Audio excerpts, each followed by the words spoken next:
Çok güzel, çok duygulu, çok anlamlı.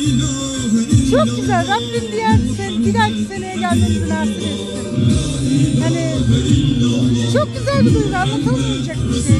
Çok güzeldi. Yani senede bir değil, arada bir tekrarlanması, senede yani 3-4 defa tekrarlanması, Peygamber Efendimizin hatırlanması, yani Müslüman aleminin sürekli bunu hatırlaması, sürekli. İlk defa katıldım, çok da güzel, Allah'ım binlerce şükürler olsun. Yani nasip etti ya Rabbim bunu bana görmeyi.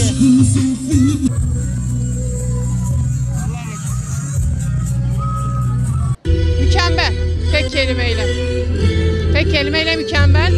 Allah içimizdeki sevgiyi tamamen dışarı yansıtacak bir programdı. Çok mükemmel. Allah hepinizden razı olsun. Kesinlikle katılıyorum. Çünkü insanların içindeki Allah sevgisine, Allah olan inancını daha çok arttırsın diye böyle bir etkinliklere kesinlikle katılıyorum ve dahil olmasını istiyorum yani. Etkinlik nasıl? Etkinlikten çok etkilendik. Devamı gelsin inşallah diyoruz. Böyle etkinlikler her zaman İslam aleminin ruhunu, dinini, imanını her zaman taze tutar. Biz bunu bekliyoruz zaten. 90 sıfatlardan münezzeh olan Allah'ı yücelterek. Evet, bu etkinliğe emeği geçen herkesten Allah razı olsun. Böyle etkinliklerin daha da genişletilmiş vaziyete düzenlenmesini tavsiye ediyoruz tabii ki. Güzeldir bence de. Herkesin katılmasını tavsiye ediyorum. İlk defa mı katılıyorsunuz böyle? Yok, daha önce de katılmıştım. Ama böyle sık sık düzenlenmesinde yarar vardır. Bütün İslam alemi için hayırlara vesile olmasını temenni ediyorum.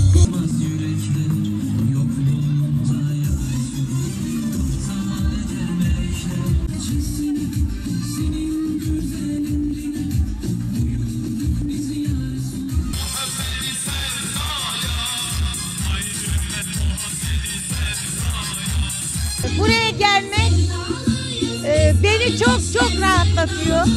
Senede bir gün geliyor. Allah daha çok çoğaltsın. Allah daha çok doldursun meydanları. Allah düşmanlarımıza fırsat vermesin. Çok güzel. Allah herkesten razı olsun.